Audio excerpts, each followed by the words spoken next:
Good morning. I'm Bob Hathaway. I run the Asia program here at the Woodrow Wilson Center.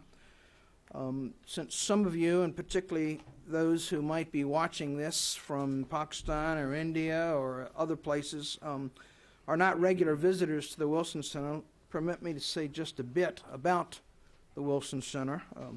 We're an independent, nonpartisan institute for advanced research here in Washington. We were created by the U.S. Congress back in 1968 as the nation's official memorial to its 28th president, Woodrow Wilson, the only president, incidentally, who had a PhD. We seek to promote writing, research, dialogue on vital current issues of the day, as well as their historical and cultural background. We annually bring to the center about 150 visiting scholars from around the world, where they produce an extraordinary wealth of books and articles. We organize and host more than 700 meetings a year, such as this one. And we strive to serve as a bridge between the world of the scholar and the world of the policymakers, to commemorate both the scholarly depth and the public policy concerns of President Wilson. Nearly a decade ago, the Wilson Center made a decision to substantially increase the attention we pay to Pakistan. One indication of that heightened interest in Pakistan is an appointment we make each year of a Pakistan scholar who comes from Pakistan to spend 9 months with us each year. Our current scholar is the distinguished journalist Zahid Hussain. Zahid, would you want to raise your hand? Zahid is our current scholar. We hope to announce in the next few weeks our next scholar. Our conference today is another example of what we are trying to do to encourage greater understanding of Pakistan and the challenges Pakistan faces. We host one of these major economic conferences every year under the auspices of the Fellowship Fund for Pakistan, of which I'll have more to say in a minute. Each of these conferences focuses on a particular challenge confronting Pakistan: food security one year, water, energy, the country's demographic bulge. Each of these conferences has produced a substantial report.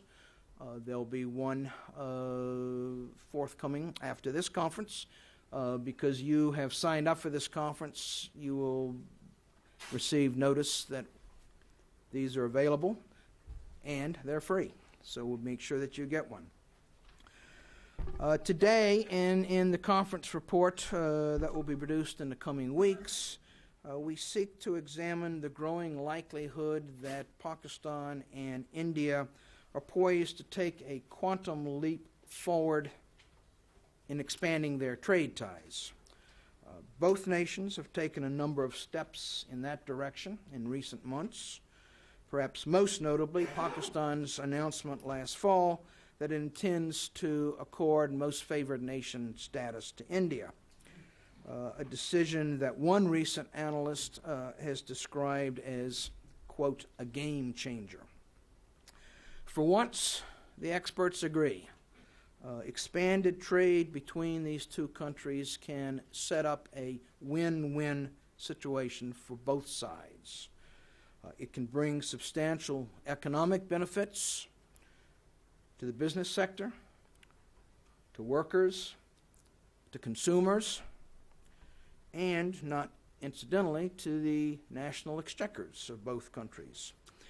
And by creating constituencies in both countries for normalized relations, it can help move them beyond the enmity which has bedeviled their relations from the moment of the two countries' creation in 1947. That having been said, much remains to be done to actually expand trade ties. And as always, the gap between declared intentions and actual implementation can be huge. Even so, this is a time of hope, of new possibilities in South Asia, and that, I think we'll all agree, represents a most pleasant development. Now, before getting started, I need to make a handful of announcements. We are webcasting this, and your mobile phones play havoc with our webcasts. So not only as a matter of courtesy to our speakers, but also so the webcast actually works, I would ask each of you to check your mobile phone now and make sure it's off. We're going to be meeting in this room throughout the day. We'll have lunch set up outside. We'll be eating the lunch inside. Restrooms are right down the hall behind me to the right. We will give you, during the course of the day, several opportunities to get involved in this discussion. We would simply ask that you wait until the microphones are passed to you and that you identify yourself prior to your comment or your question. Putting on a conference such as this, of course, produces many debts. First, to the speakers for the day's event, many of whom have come literally halfway around the world in order to share their experiences and their expertise with us. That's why we're here today, and we thank them immensely. Secondly, I wish to thank those in Pakistan and the United States who have demonstrated their confidence in the Wilson Center's Pakistan program by the very tangible means of supporting us financially. And in this context, I want to particularly mention the Fellowship Fund for Pakistan, which is a Karachi-based charitable trust whose support has been indispensable, not only for today's conference, but for our Pakistan scholar appointments over the years. The fund is represented here today by its chairman, Munawar Noorani, all the way on the left at the end of the table, whom I will invite to say a few words in a moment. Also with us today is a member of the fund's advisory council, Bill Milam, former U.S. ambassador to Pakistan and currently a Wilson Center senior scholar. I cannot say this loud enough or often enough. Munawar, the Wilson Center, and I personally are immensely indebted to you, to the Fellowship Fund for Pakistan, and I am pleased to once again say that publicly in your presence. Third, to our Wilson Center partners who have co-sponsored this conference, the Program on America and the Global Economy, led by Kent Hughes. I'm looking around. Is Kent here? I don't see Kent right now, but I want to thank Kent and his program. Finally, and in some ways most importantly, however, to the Asia program staff. Michael Kugelman. Michael, if you'll raise your hand. Joshua Spooner. Joshua may be outside. I don't see Joshua. Others have helped us as well. Sandy Fu, I don't think Sandy's here right now. We have several interns who are helping us. Anyone who's ever managed anything knows that these people that I've just named are the ones that do the real work. So if you'll say thank you to them on the way out, I know that they will appreciate it. Munawar, I now invite you to say a few words. You can either sit there or come to the podium here. You all have his biographical blurb, so rather than tell you what you've already read, I simply turn things over to you.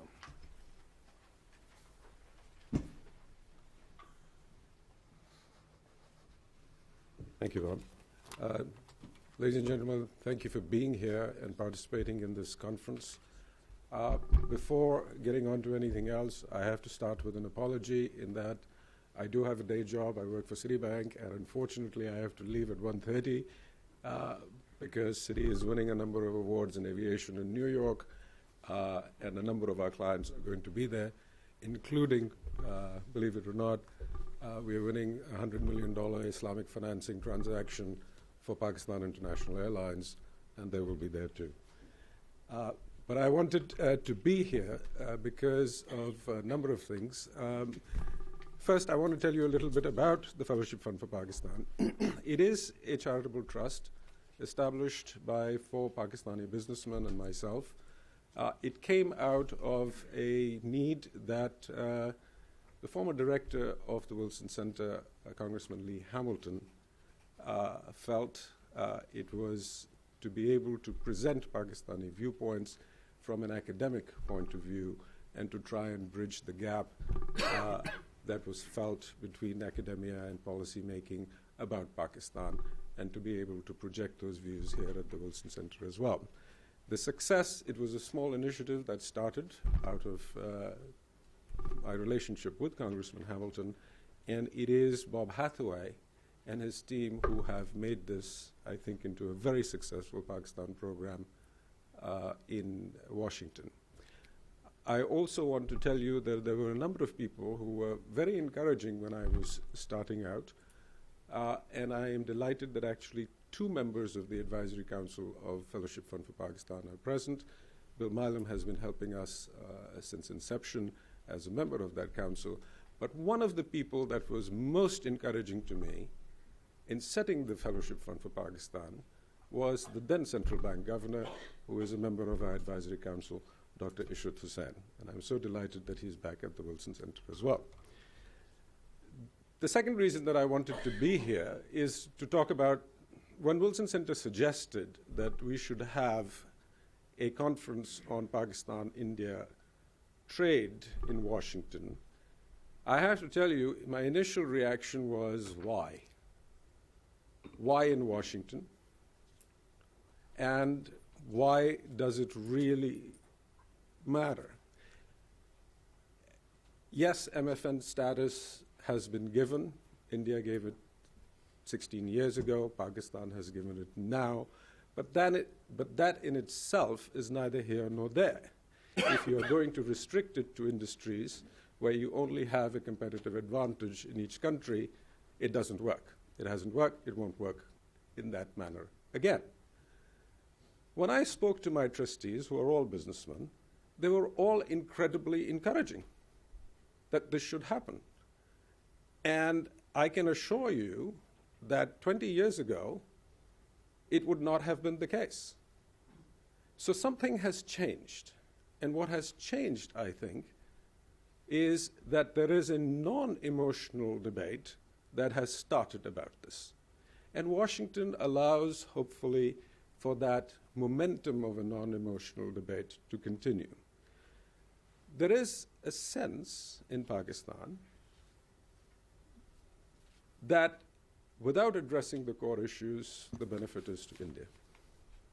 This has always been the case. But this is changing. And we felt that it is important to go beyond just having a sense. There are 2 kinds of senses. One that says, certainly in the Pakistani context, and I would expect that there are people in India who have this, it is all about a perception and a sense. Yes, the benefit will be to the other party. I am one of those who only have a sense. It is now, as things are changing, our job to see whether we can go beyond this feeling of a sense and actually work towards an empirical knowledge of how things can change and be better, both in an economic and business sense, or as my friend Amin Hashwani is going to talk about, in terms of a social sense and a societal change. And I think there is an opportunity here today to perhaps be able to get beyond just a perceptional and a sense issue in both countries. There are political and strategic issues. We could go into those, but I am personally reluctant to talk too much about them, to have them overshadow those, because it is far more important to get the business, economic, and societal aspect right and understood and disseminated amongst the people so that that creates the momentum to work on the political and the strategic issues.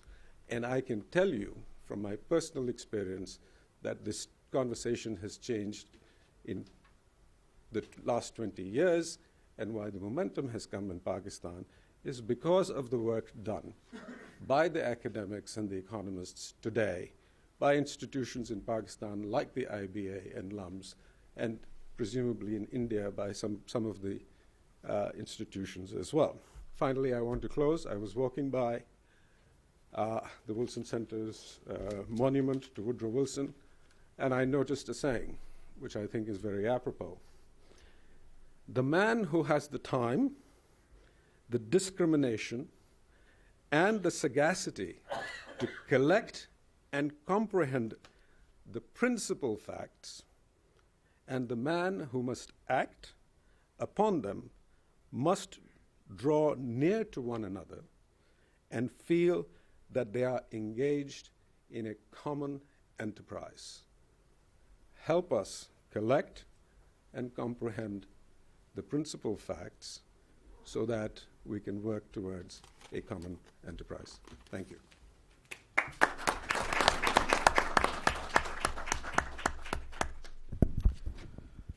Well, gentlemen, on the first panel, you have been given an important task by Munawar. We are now going to move directly into the first panel. Again, I'm assuming that you picked up a copy of everyone's bio, so I'm going to give you only very abbreviated introductions of each of our speakers. I'll introduce Ijaz Nabi, and then following his presentation, I'll introduce the next speaker. Ijaz Nabi is a visiting professor and former dean at arguably what is the best, or certainly one of the top 2-3 universities in Pakistan, the Lahore University of Management Sciences, or LUMS. He is, among other things, a member of the Prime Minister's Economic Advisory Council, and we almost missed him here because that council has a important meeting that he has to rush back to. But Ijaz, we're delighted you were able to come here prior to that meeting. Ijaz has written and published extensively. I'll simply mention that he also served for 22 years at the World Bank in Washington, where he was manager of economic policy for South Asia. Ijaz, welcome back to the Wilson Center. We look forward to your comments. Thank you. Is this on? Yes. Okay. You know, when I was at the World Bank, and I used to do a lot of long-haul travel, working on the East Asia crisis, I had developed a principle which was never work on the fourth day of the mission, because my biological clock really floors me on the fourth day after a 20-hour flight. And I have made that critical mistake. Today is the fourth day, and here I am trying to convince you about the potential of the this initiative in South Asia. So what I'll do, I'll try and go as far as I can, and if I fall asleep, you will kick me from under the table to wake me up. You know, the issue, there's a lot of work has gone into where we've reached on this initiative. It started initially under Benazir's government in the mid-90s, she asked the Ministry of Commerce to do a very comprehensive report on what would be the impact of opening up trade with India. There was some trade with India, but it had been heavily regulated, heavily curtailed on the basis of a positive list. And it was a very comprehensive report, and the report did two things. It did a very careful stakeholder analysis. It looked at the impact of opening up on consumers in Pakistan, and whatever measure was taken, the range of products that would become available to the consumers, domestic competition, and therefore the impact on prices for the consumers, especially the impact on prices on fresh produce, etc. And it came to the conclusion that consumers would be unambiguously better off as a result of this opening. The second important stakeholder that report looked at, was the farmers in Pakistan. And given the rapid improvement in technology across the border, it was felt that the biggest gain to Pakistani farmers would be getting access to the new technology that was being developed at Indian agricultural research institutions. And crops where Pakistan was far ahead of India at that time, in the mid-90s, like raw cotton, etc., there, of course, Pakistan would be able to export technology. But in crops, particularly sugarcane and other cash crops, the technology flow would be towards Pakistan. And then again, the farmers would be huge beneficiaries of that opening up. There was some concern about the heavy subsidies that Indian farmers, particularly in Punjab and Haryana, enjoy, and what that would do to the deep liberalization of prices that had taken place in Pakistan. But still, the overall concern was that because there would be an improvement in technology, yields would improve, and that would dominate the other effects. The next group that was analyzed very carefully, because we had, I say we now, I've given away, I was actually asked to lead that report by the government. We did a very careful analysis of what the impact on the manufacturers would be, because this is where the greatest competition we felt would come, and this is where there would be some strong lobbies in Pakistan who would get adversely affected, lobbies that had industrialized in an environment of import substituting industrialization for several decades. So fortunately, UN trade data were available, and very, very detailed analysis of revealed comparative advantage was done. And we were surprised at how competitive Pakistani manufacturers actually were. The competitiveness indicators that were being used by the literature at the time was to divide up your exports into what they called rising stars and falling stars and lost opportunities and retreats, which is simply to say you look at a product and see what is happening to your country's share of that product in the world market for that product, and then compare it with what is happening to that product in overall market for exports in the world. And the more of your products were in the rising star category, the more competitive you were. The less of your products were in the lost opportunities, the more in retreats, the more competitive you were. And we graded Pakistani exports, and we were surprised at how competitive Pakistan's export structure was, and you can see that from this table. The share of Pakistani products in the good categories was relatively higher than in India's. I have to be careful. This is UN data 1985 to 1992. We did for specialized groups of industries like textiles and engineering. We did fairly detailed 3-digit, 4-digit level analysis. Again, to show that in a range of products, Pakistan manufacturing was quite competitive. So the report therefore concluded that, look, vast majority of stakeholders would benefit from opening up. No static analysis can predict what the dynamics of trade liberalization would be, but we all know from trade theory that you gain from trade, and therefore we put our faith in that. And then, of course, with greater trade across the borders, the biggest beneficiary would be the government, because there was cross-border trade, there was trade via third countries, and bulk of that trade was not being captured in terms of yielding revenues to the government. So we felt the government would be a huge beneficiary. We estimated that if all of the illegal and third-party trade were to be legalized and would go across the border, government's additional revenue would be a quarter of what the education budget at that time was. And therefore, that is additional money that could be put to good use. So we said, it's so obvious, where's the problem? So we made the presentation to the cabinet, we got the approval of the cabinet, and Benazir asked us to launch the report, and we went and started to meet various chambers, etc., and we were surprised at the strong reaction against the report. The chambers in particular, and the budding automobile sector in Pakistan in particular was very apprehensive of the implications. And what I was very surprised at was that it is a very small proportion of the total stakeholders in the country, and yet they commanded such a powerful voice in the country.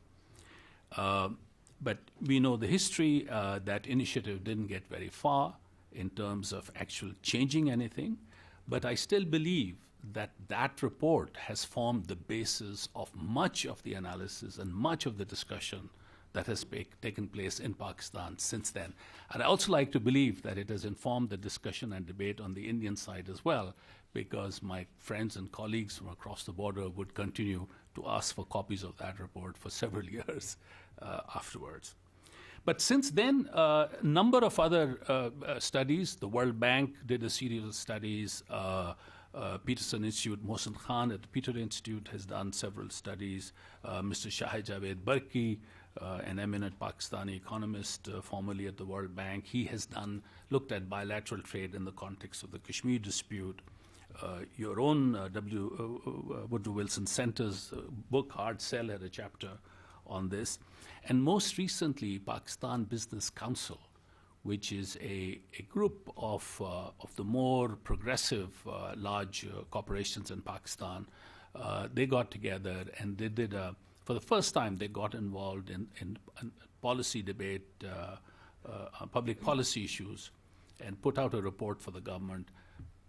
There were 4 panels that they put together. One of the panels was on bilateral trade between India and Pakistan, and that report very categorically recommends going forward with this bilateral trade. So the question is, given all this, the history, the intellectual history of this debate, and given the large number of stakeholders who support the idea, why has there been this reluctance? And it isn't just the army which has been discouraging.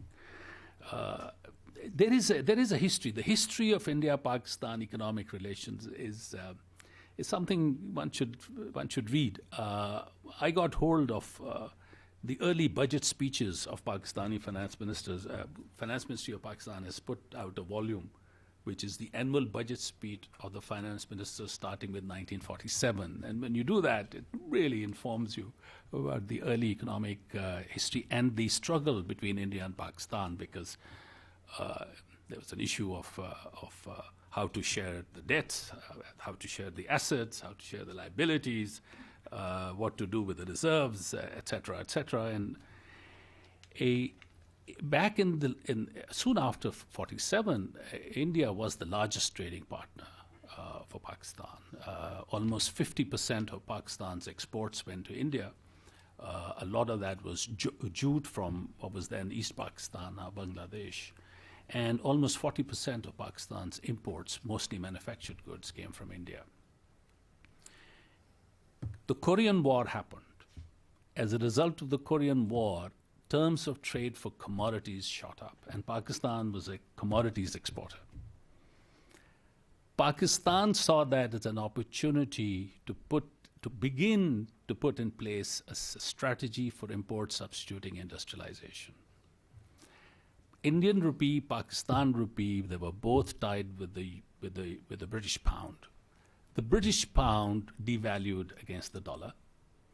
India followed suit. Pakistan said no, we will not devalue. And that resulted in a trade war between India and Pakistan. India said, your jute has become too expensive for our mills, therefore they cut back on jute. Pakistan responded by cutting back on the import of Indian manufactured goods. And that created a protective environment for Pakistani manufacturing to begin. So there is this history. And this history is, and then if you look at the trade numbers in the paper that I will finally submit, I'll show you these trade numbers. We have seen, over the years, we've seen several instances of sharp cutback in the trade flows between the countries. And it has been a relationship that has been very susceptible to political developments between the two countries. And therefore, from the trading community, from the business community, you keep hearing these echoes that if we develop a deep trading relationship across the border, and if it is so subject to political vicissitudes, is that a good supply line to have? Is that a good supply chain to develop? And so this issue comes up over and over again. So the history is there. But, 20 years ago, 15 years ago, there was a lot of optimism in Pakistan. Pakistan had enjoyed very good growth rates. Pakistan had developed its infrastructure. Everybody knows that Pakistan has done very poorly when it comes to social indicators. Pakistan's achievements are far below countries at its level of income per capita in terms of education and health outcomes. But what many people don't know is that Pakistan's indicators on infrastructure, such as roads, railways, access to electrification, access to clean drinking water, are far above countries at its level of income per capita. So the initial years where the import substitution industrialization strategy was being implemented were also the years when Pakistan had become a very prominent member of alliances with the United States, CETO and CENTO, and therefore was a recipient of a large volume of official assistance, and that assistance was going largely in infrastructure projects, roads, railways, dams, etc. And therefore, a deregulating economy in many ways, a protective environment on the other hand, and with the rapidly modernizing infrastructure, Pakistan was actually able to create for the first time a north-south corridor. I'll say a few words later on this. Although Pakistan has had 3 or 4 vibrant regions, through history, it's never existed as a unit till 47. And what has cemented that one unit is this infrastructure north-south corridor. For the first time, Pakistan, the region which is Pakistan, actually has a market, an Indus Basin market, where goods and money flow north to south on this highway of communications and banks, etc. So with that, and with a series of growth events, Pakistan had enjoyed growth rates of 6% or more per annum for nearly 30 years. So a lot of optimism, a new entrepreneurial class had been created, sustained high growth, a lot of optimism till the 80s. After the 80s, Pakistan begins to lose the growth momentum. And we see this in this graph. the dark blue line is Pakistan, and you will see that the average growth rate is higher most of the years, right up to the early 80s, right up to the early 90s. And then it is below India's consistently since the early 1990s. More tellingly, income per capita. Income per capita higher than India's right up to 2007. Then the line crosses, and now there's a huge divergence. Now, because they are neighbors, they will always compare themselves to each other. What does that mean? And I'm happy to reproduce this table here because I like to think that this table changed minds in Pakistani establishment. I mean, it's just a simple, off-the-cuff calculation done over a cup of tea. In 2006, Pakistan GDP as a share of India's GDP, 14%. In 2020, with current projections, it'll be 9%. Pakistan GDP per capita as a percentage of India's, almost the same in 2006. It'll be half that of India in 2020. This next number is one that I think that's when the penny dropped. Dollar value of 1% GDP spent on services, and I put in brackets defense also because of the audience that it was targeted at. In India, 2006, 7 billion, 1% means 7 billion. 2020, 1% will mean 22 billion. So it'll triple. In Pakistan, 1 billion in 2006, and in 2020, at current growth rates, it'll only double to 2 billion. So that early optimism has given way to some concern that if we are going to open up our economy, as we did to China 10 years ago, a giant that came and a lot of the small manufacturers were crushed, basically. They couldn't stand up to the competition to Chinese manufacturers. So there is this concern, although India is not quite China in terms of manufacturing competitiveness, but there is this concern that here's an economy, a large economy, you produce to scale, your costs will be lower, and there'll be much greater competition. And this recent growth performance hasn't helped in restoring that confidence. I'm just presenting this to you as a background to understand why, despite all of the analysis showing that there are huge advantages to opening up, why there's been this pushback and this concern. Now, I'd earlier shown you competitiveness indicators. This shows you how India's competitiveness has improved considerably in recent years. This is the happy quadrant, the northeast quadrant. The more of your products and the larger your blobs in those, the better you are, the more competitive you are. And you can see that India is doing very well in pharmaceuticals, in iron and steel, chemicals, and Pakistan has only this one chemicals blob in there. Textiles, etc., don't actually fall in that. So it's a somewhat different environment. And there are all of these concerns add up to the possibility that those who are adversely affected by trade liberalization with India will kick up a fuss.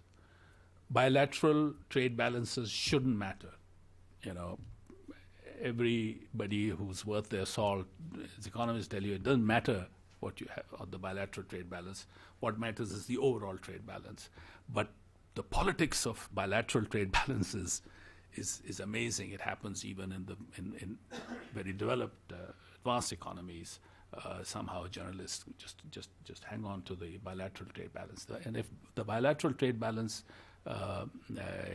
deteriorates, there will be an issue. There will be people who are currently feel weak, who will get adversely affected and will kick up a fuss.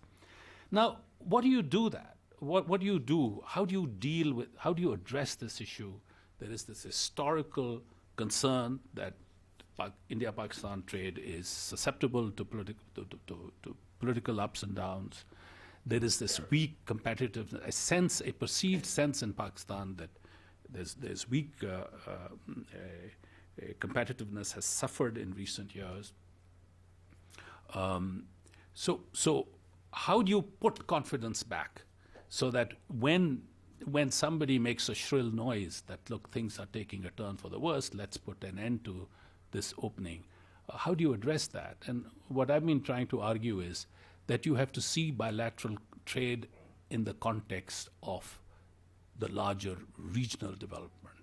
Until you begin to reimagine South Asia region and Pakistan's position in the South Asia region, you will always remain susceptible to India-Pakistan more shorter-term concerns. And everybody needs to reimagine the region, but I think the onus on Pakistan is the greatest, because Pakistan is likely to be the greatest beneficiary of a strategy that looks at its position in the region as that of an economic hub, rather than the thinking that has been the dominant thinking in the last several decades, that it somehow needs to have territorial disputes and engaged in territorial disputes across its borders. Now, an important reason why one can make this argument today is that, you see, it didn't matter that you were not trading with India 20 years ago, because India was mired in what the Indian economists called the Hindu growth rate of 3.5%. It was inward-looking, and it didn't matter that you were not trading. China was in a long slumber. Things didn't start to move in China till the 80s, late 70s, 80s. And it didn't matter that you were not trading across your northeastern border. Central Asia was part of the Soviet Empire. And again, it didn't matter. But today, that world has changed. And China is not just the China of the Pacific coast. China is now very actively engaged economically in Western China. And Western China is right across the border from Pakistan. So that's a billion-person economy growing at 8-9%. To the east, another billion-person economy growing at 7 to 8%. Central Asia, out of the Soviet clutches, huge energy reserves, want to engage with labor surplus and savings-rich economies to the east. The view on Iran, I know, is different in Washington, but those who live there, they have to look at Iran from a longer-term perspective, because Iran is there. We can't wish it away. And therefore, Iran also has a huge energy reserves. And Pakistan is sitting right in the middle of that. And without engaging with India, you don't really become a hub. You are a T-junction. You're not a crossroads. And the increased activity as a result of being the crossroads will be much larger than if you were to just say, we will deal with Central Asia, we'll deal with China, and we'll not deal with India. So I think understanding the economic geography of where you are will go a long way in changing perceptions. And I've used this argument in all kinds of places in Pakistan. It's beginning to resonate very well. The other important argument is one about national integrity, national integration rather, in Pakistan. You see, before 47, even earlier, this region never really existed as one integrated polity.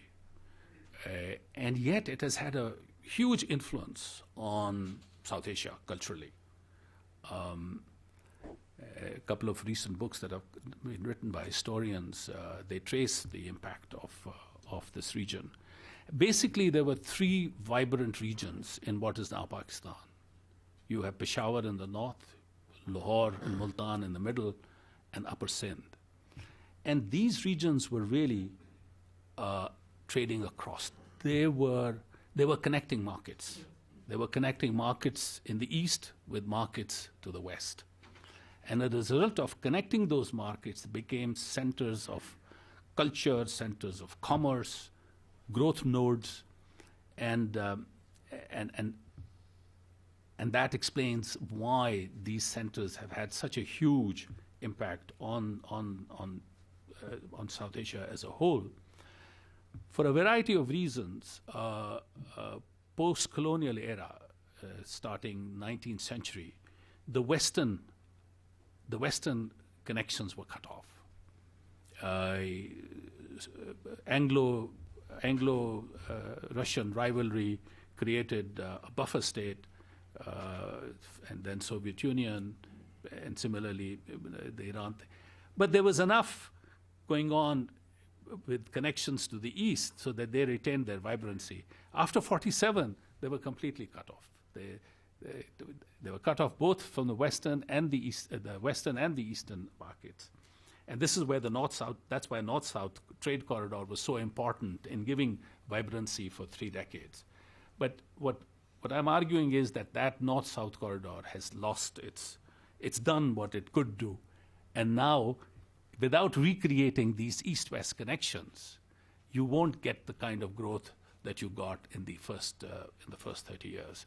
And so this is a sort of a historical argument, not just the geography, but also the historical argument makes it extremely important for Pakistan to think of itself as a hub, as a connector of markets, rather than just the north-south market that it has had for a while. Now, what will it take to get there? I think imagining the region differently is very important, and I think that started to happen.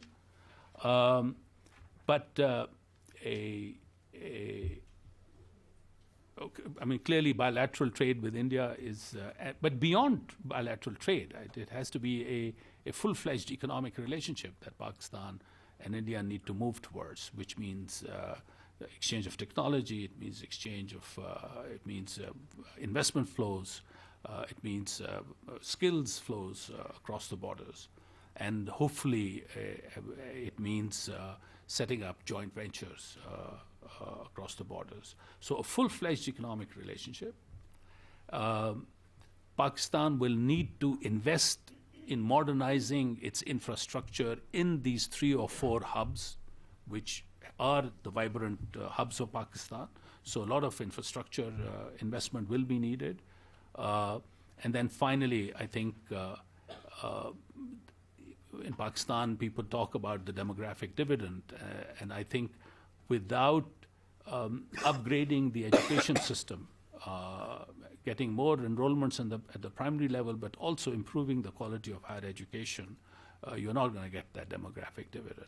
So if Pakistan invests in education, if Pakistan invests in upgrading the infrastructure in these 3 hubs and the north-south corridor, and if Pakistan maintains a broader economic relationship with India, I think the region will create a growth event for Pakistan, which will give high growth for the next 30, 40 years of the growth of the sort that Pakistan enjoyed in the past. So what is, and I'm just about to finish, what is India's role in all this? I think India too needs to look at, develop a regional perspective on these issues. Just an India-focused view of the world is great, but I think the countries will go along a lot further with India if India begins to develop a regional perspective. And this is not just on trade and economic relations, but on water issues as well. Extremely important that this opening is accompanied by a liberalization of the visa regime, because in the absence of that, only large businesses will benefit. Businesses that can set up offices in Dubai and Singapore and Karachi and Mumbai. Given the susceptibility of this relationship to be adversely affected, it's very important that small businesses benefit from this opening up. And small businesses will not benefit in the current extremely tight visa regime. It's also going to be extremely important that trade facilitation be improved by both India and Pakistan, but in India in particular, because poor trade facilitation, poor infrastructure should not become a reason for what people say are essentially non-tariff barriers, because that can put a spanner in the works very quickly. And above all, I think, given the history of the trade relationship between these two countries, India must not use a collective punishment as a way to address the problems that will happen from time to time, given the long-standing disputes between India and Pakistan. That's all. Well, thank you, Ijaz, for getting us off to a really good start. We've had a great deal of discussion about Pakistan, but until the last 3 or 4 minutes, not much attention to India, which, if I understand the basics of trade, you need two parties. So we'll now turn to Arvind Ramani, who will look at some of these same issues from an Indian perspective. Again, you have Dr. Ramani's bio in front of you, so I will simply remind you that he is executive director at the IMF here in town. He is also affiliated with George Mason University. He has had very senior positions in advising the Indian government for something on the order of 25 years before being asked by Delhi to come to Washington to represent India at the IMF a couple years ago. Arvind, we are delighted to have you with us. We look forward to learning from you. Thank you. Oops, is this on? Okay. Yeah, I think it's useful for those of you who don't know me. I'm going to take a couple of minutes. There was supposed to be another speaker at this, and I offered my services, but I was very clear that, I've been out of this issue for at least 2.5 years, so my comments are very general. And really, my perspective is, as he mentioned, 20 years of involvement in issues of trade, tariffs, tax policy in India. Just as an example, I was actually a member of the study group on the Indo-Chinese FTA. So it's really my whole background, which is why I agreed to talk about this. The topic was originally titled Business View. As I said, that I really don't know what the current business view is, but I have the broad, as old perspective. So I don't feel bad because you had a study which was fairly old. So what is the business view? I'll briefly start with that and then go on to some broader issues from my experience of reform of trade and tariff policy. As I said, I've been deeply involved in those in India.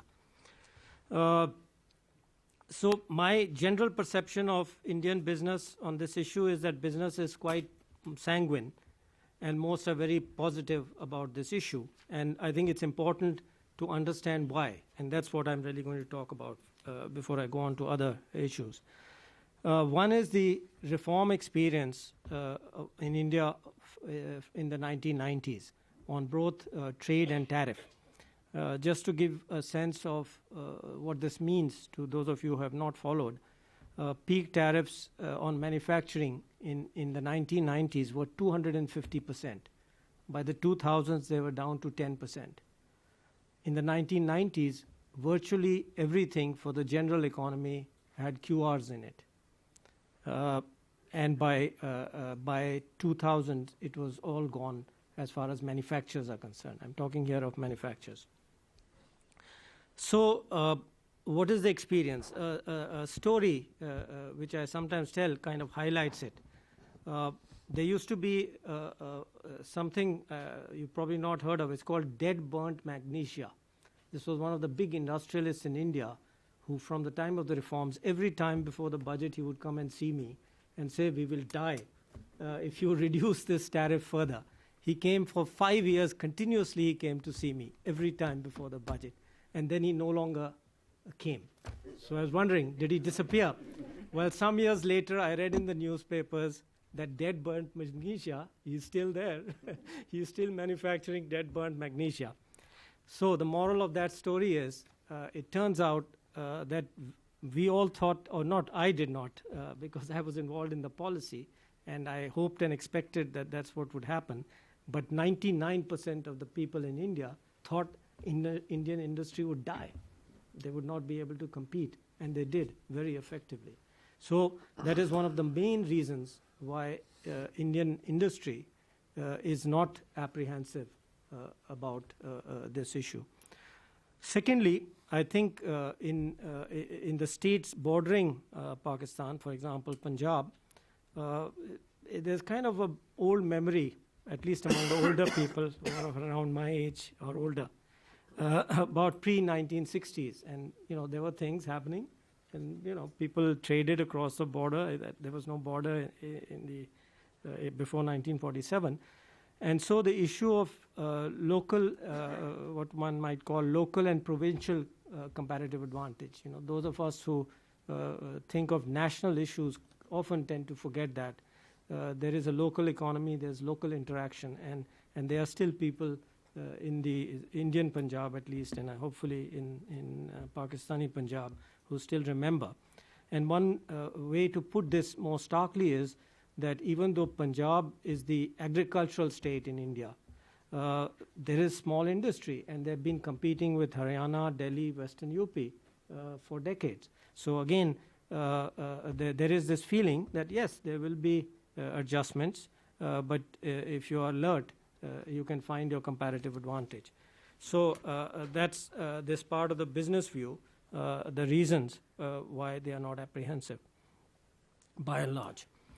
The second point I want to touch on very briefly is on global experience, and this is also important, is that there is now enough research which shows that about growth poles from Latin America and other places, that a high growth economy in effect has a positive effect on the growth of its neighbors. Now, of course, this is not absolute, and it depends critically on interconnectedness, but I'll come to that briefly.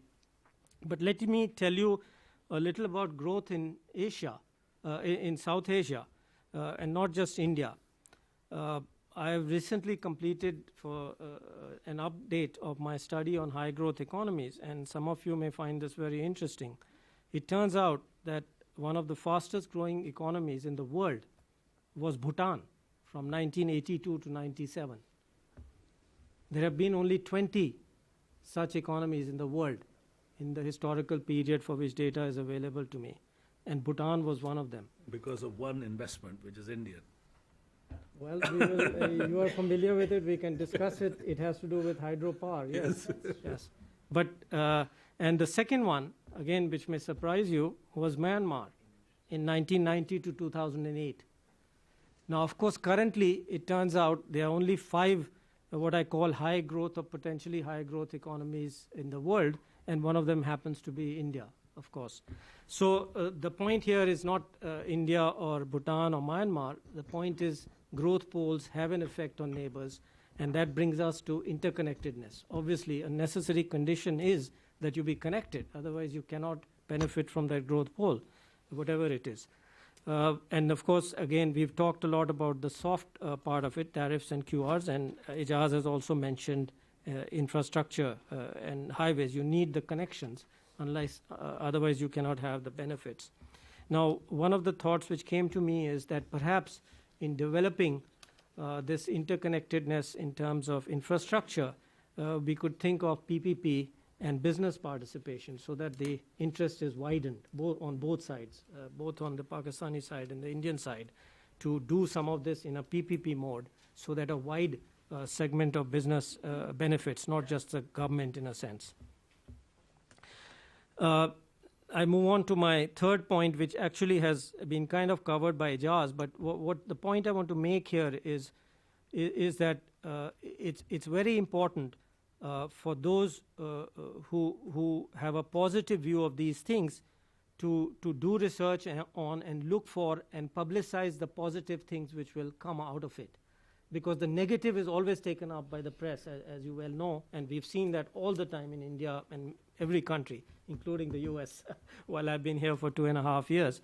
The negatives will always be blown up. So it's very important to find the positive and just make them known. It's not a question of biasing it, it's just having the facts known to everybody so that they can make informed judgments.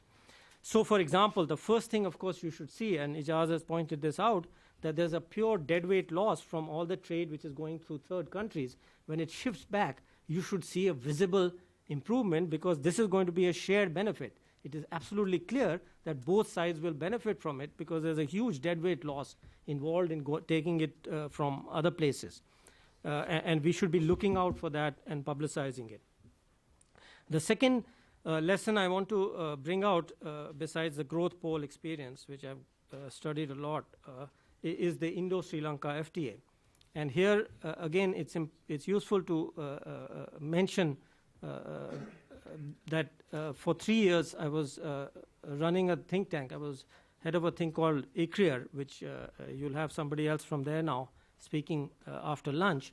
But one of the studies we undertook, one of my colleagues, Amita Batra, actually did that growth pole study when I was there. It was part of our program.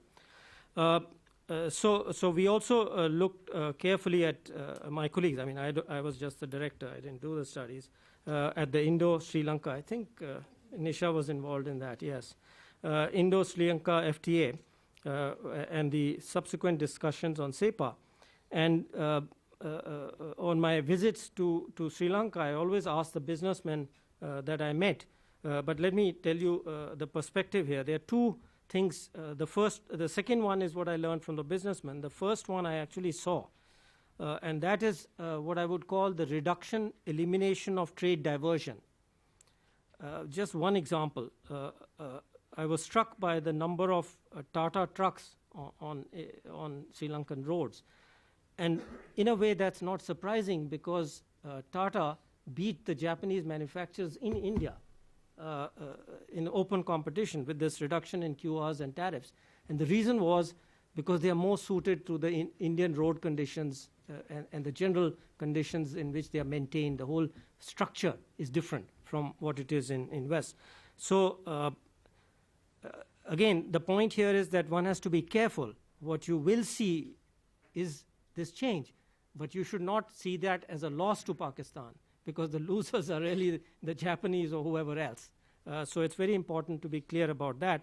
And the second one, which I learned from the Sri Lankan businessmen, was that it allowed them to have a certain amount of economies of scale so they could test their products, for example, in Sri Lanka, in Tamil Nadu. And so one of the things they told me was their expansion into Tamil Nadu. For example, tea. 20 years ago, you would never think of having Sri Lankan tea in India, because we were one of the biggest exporters and producers of tea. Now you do see that. So what they've done is they've moved into Tamil Nadu first and established their brand names. So it really gives an opportunity for a smaller country to test its markets and develop a little bit of scale, which then allows you to go out and compete in a culturally different market. So these are two things which I would suggest that Pakistanis have to be aware of and see how they can use. Now, in the case of Sri Lanka, just by the way, but it could apply to Pakistan too, they also use tourism very effectively. So Indian tourism to Sri Lanka. That's just an aside. But the point is that you have to be open to opportunities. You have to have a positive attitude, which is what Ijaz has also been saying.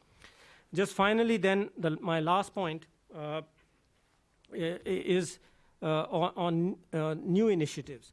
I agree completely with Ijaz, and let me put it in two different ways. One, which he hasn't mentioned. I think any next steps, because I think it'll be useful now to what I would call re-energize SAFTA, the South Asian Free Trade Agreement, because for a long time there was a constraint, and that was normal Indo-Pakistan trade. Once that happens, it's really that lays the foundation for looking at that again.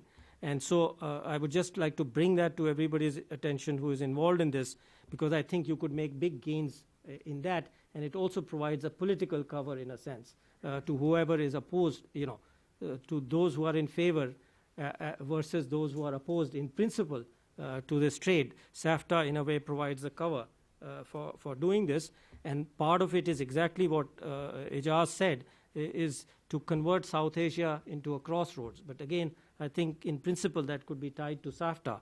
So SAFTA as a crossroads, not only to Central Asia, but also to Southeast Asia. It could work both ways.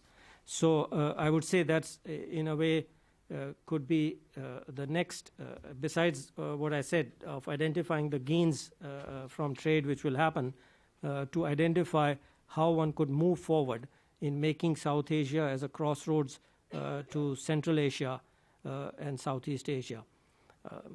Let me stop with that. Sorry, I should just mention that there's the big change, of course, now, as probably most of you know, is Myanmar is coming out of isolation. So it's actually a very good opportunity to do this. Thank you. Thank you, Arvind. It now gives me particular pleasure to introduce our next speaker, for the simple reason that he's an old friend. Dr. Ishrat Hussain has spoken here on a number of occasions. He has contributed and participated in two of our earlier conferences that we've hosted with Fellowship Fund for Pakistan. Ishrat Hussain is now Dean and Director of the Institute of Business Administration in Karachi, one of, like LUMS, one of Pakistan's most distinguished institutions. He was, for a number of years, governor of the State Bank of Pakistan. Earlier in his career, he had held senior positions at the World Bank. Ishrat, we are delighted to welcome you back to the Wilson Center and look forward to your comments. Thank you very much, Bob. It's a pleasure to see so many friends and old faces here. I've been assigned a difficult task, which is to present the dissenting views, although this runs contrary to my own personal and professional views, because I have been a very strong advocate of India-Pakistan trade for a very long time. I started going to India in 1980, and I've been going there since then, sometimes 4 or 5 times a year. And as a student of India-Pakistan economy, I did 2 papers, one in 1994, which showed that among all the comparative indicators, economic and social at that time, Pakistan was way ahead of India.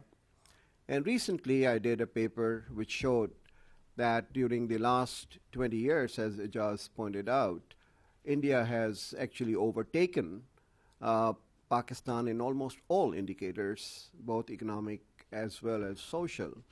And that was an eye-opener for some of us who have been advocating a resumption of the trading and economic relations with our next-door neighbor.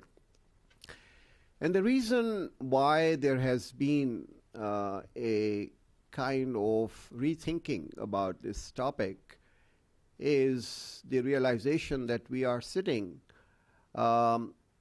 across 2 big giants, and this is the Asian century, and we are not taking advantage of our particular geostrategic location. On the east, we have India, and in the west we have China. And we are not taking advantage of this reallocation.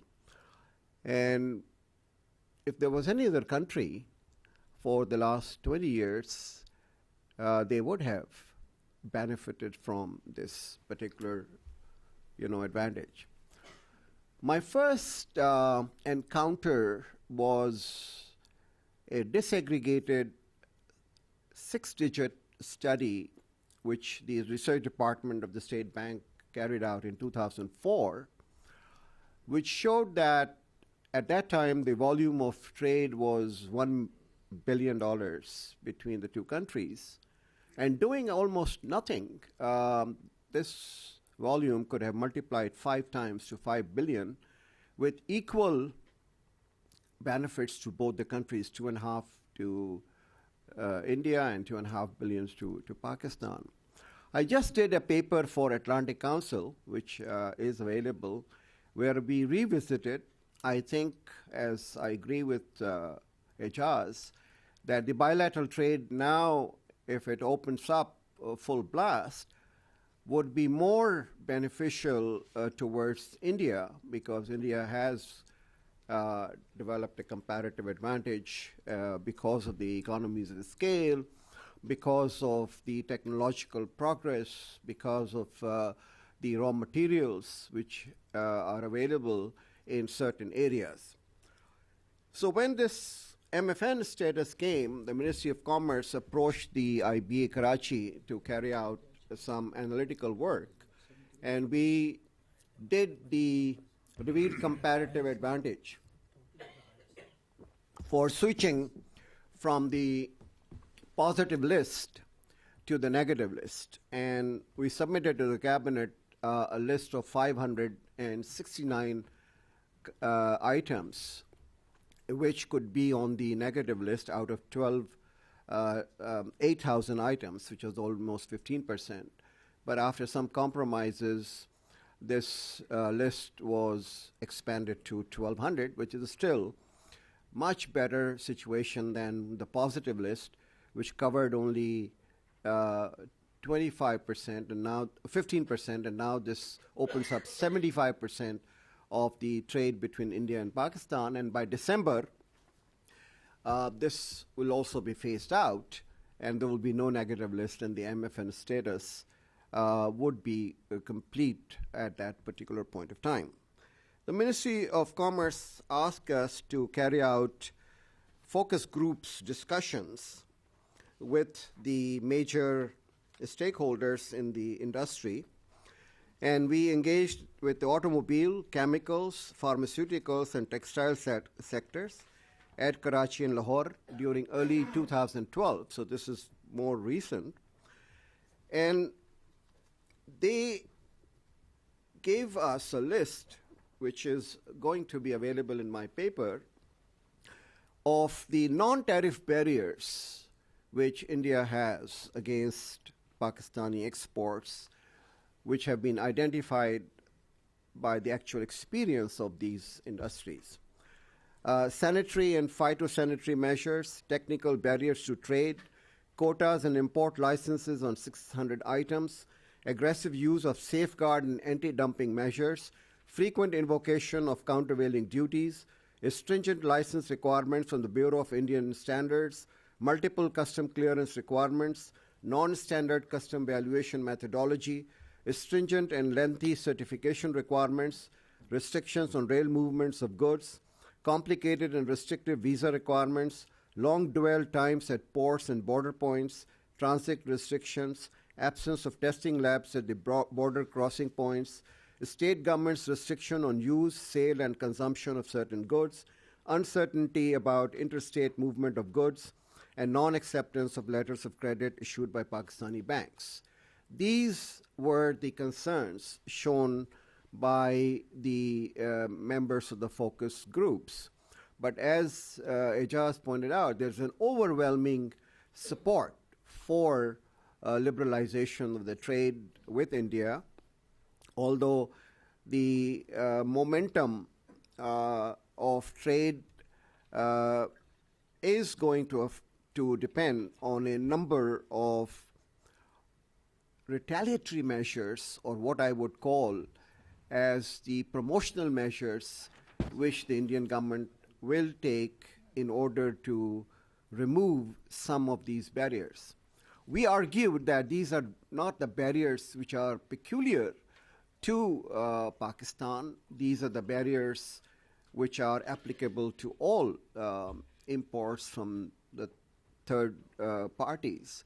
So this is not a Pakistan specific, but because of the trust deficit for a very long time, I would argue that India has to go and bend backwards in order to allay these fears of the Pakistani industry, to establish its credentials that it is really very sincere in opening up the trade. And my calculations show that at the best estimates, which ICRIER had done and I had done and I think others have done, Indian imports will be affected at the best to 3%, between 2 to 3%, which is totally negligible. If even the volume of Pakistani exports multiplies 5 times, this is the max which India would be able to import from Pakistan. But the reason why I am arguing this is that strong economic relations would create constituencies in both the countries. For Pakistan, the businessmen will become the constituency for India, and Indian businessmen who are doing trade with Pakistan will become the constituency for Pakistan and India, and this will also help in the resolution of the political disputes. After all, Taiwan and China, Japan and China have had many political disputes, but the trade between these two countries, and even China and India have boundary disputes, but the China-India trade is now close to $60 billion. So same argument we are using in Pakistan, that we cannot abandon our political disputes. You continue with the composite dialogue, but don't make trade and economic cooperation as the hostage to your political disputes. You carry this on multiple tracks, and this liberalization of trade will eventually build up very favorable climate for the resolution of the political disputes also. I would not go into each one of the concerns of the pharma, of the agriculture, or automotive and chemicals and synthetic fibers, which I have documented in this paper, but I identified in this study what I consider are 8 risks for managing, and the paper's title is Managing India-Pakistan Trade. And my major emphasis is that this is a sapling, and this sapling has to be nurtured, it has to be given water, it has to be treated with tender care so that it grows in a tree.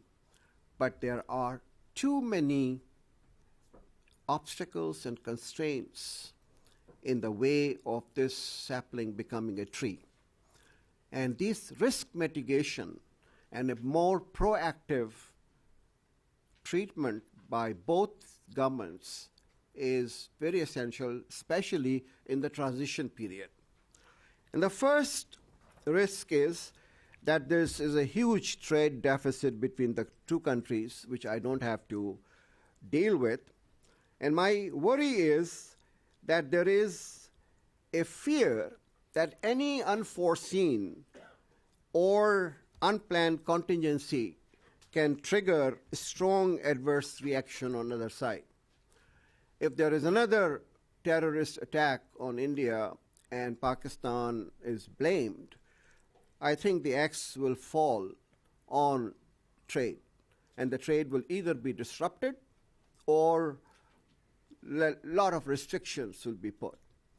So I quote Mani Shankar Iyer, a very prominent Indian politician, who says that both the dialogue process and trade relations should continue uninterrupted and uninterruptible at that point of time. And I believe in that at the time of the crisis, the policy of engagement rather than abrupt withdrawal would prove to be more effective in diffusing the situation and finding an amicable resolution of the problem. Our history is that we completely cut down all ties and we stop talking to each other like the children do. There is a more mature behavioral kind of action, which is that at that time you talk and continue to engage in dialogue so that you find a solution to the problem, which is contrary to what has been happening. So the knee-jerk reaction, which both countries have been guilty of in the past, has to be avoided, which is easier said than done, but in order to continue with the trading relations, it is very important.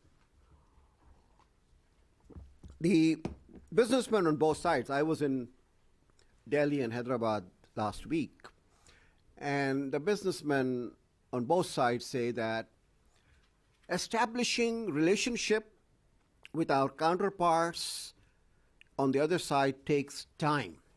It is not that just by signing the agreement and removing these negative list to the positive list would spark a lot of activity. It is a gradual process. And if we are not sure that this process is going to last, then the trading volumes will not take off. Therefore, there is a need for predictability, continuity, and consistency in the policies of both the governments. So this, to me, is the critical message which I want to share with this audience. The second risk is that there are political parties in both the countries which are behaving in a different way when they are in opposition. When BJP and Mr. Vajpayee were great supporters of India-Pakistan trade, but when they get into the opposition, then they have a different tune. And similarly in Pakistan, just to have point scoring against the ruling party, they get together with the extremist elements on both sides. And that's my fear, that the political parties on both sides may join hands, create a political backlash on the bilateral trade imbalances. This is one of the fears, that if there is a trade imbalance in favor of India, the political parties in Pakistan may behave irresponsibly and there may be a political backlash. So this has to be completely reckoned with and realized that we should get away from the metrics of trade balances between the bilateral countries. We still have a very large imbalance against China, and that's going to happen with India also. But the focus should shift from this metric of the trade imbalance. The third risk, in my view, arises from the activities of the losers' lobby. There are bound to be losers and winners out of this liberalization of trade, both sides. And it is quite possible that while traders and importers in both countries are going to be very happy because their businesses are going to expand, but the inefficient manufacturing firms will be the losers from this liberalization. And they may lobby the government and the political parties by making noises that this onslaught of imports, which are quite cheap from the other side, is destroying domestic industry and jobs. This identification of a larger problem of the country, which it already faces, with this very narrow parochial lobbyist views, is a source of risk at this point of time. If we were growing like we were doing between 2002 to 2007 by 7.5%, and unemployment was going down, I would not consider this to be a major risk. But when we are in a low-level equilibrium, this is something which we have to worry about. The fourth is the media and civil society in both countries have become very powerful. And I think that the media has to have some stories which provide the positive fallout of the trade. If some small and medium enterprises are shutting down because of the influx of the goods from the other side, that will play in the hands of these irresponsible people and will be propagated through the media, which is really going to create problems for the governments in both the countries. So frequent exchanges between the representatives of the media, holding of seminars, meetings, roundtables between the civil society organizations can really be very helpful. And the advertisement, particularly the commercials, should be shown on both countries' media, because that is creating a vested interest in the trade regime. The fifth risk which I see is that there are procurement of certain goods from the other side, which is, for Pakistan, for example, if you bring in the textile machinery, components, and the parts from India, this will actually reduce the cost of production for Pakistani textile owners. And then they can penetrate the Indian market. But if this cost of production is perceived on the other side, in Indian side or the vice versa in the Pakistan side, as something which is really going to harm the local industry, and artificial quantitative restrictions or other non-tariff barriers are created, then in the long run, this trade volumes are going to be affected adversely. So in the beginning, let us try to manage this whole transition in a very not neglectful, but in a more informed manner, and look at the consequences very carefully, take the remedial actions. The other area is the composite dialogue. I don't want the losers and the extremist elements to say, look, this is a lollipop which has been given out to keep us away from the core issues and from our political disputes. So it is very necessary that the composite dialogue, which I personally think that both sides are very much keen to continue, and there couldn't be a better regime than Mr. Manmohan Singh as a Prime Minister in India, who is very sincerely committed to normalized relations with Pakistan, and Mr. Zardari on Pakistan's side, who is also equally keen. This is an opportunity where the composite dialogue should make some tangible progress, get rid of some of the minor issues like Siachen and Sir Creek and others, so that there are some runs on the board which will solidify and also reinforce the economic relations. The seventh point is that there is a need for subcontracting in some areas, and I remember the TCS coming to Pakistan in 2004 and saying, look, we get a lot of orders from the West for our IT business outsourcing.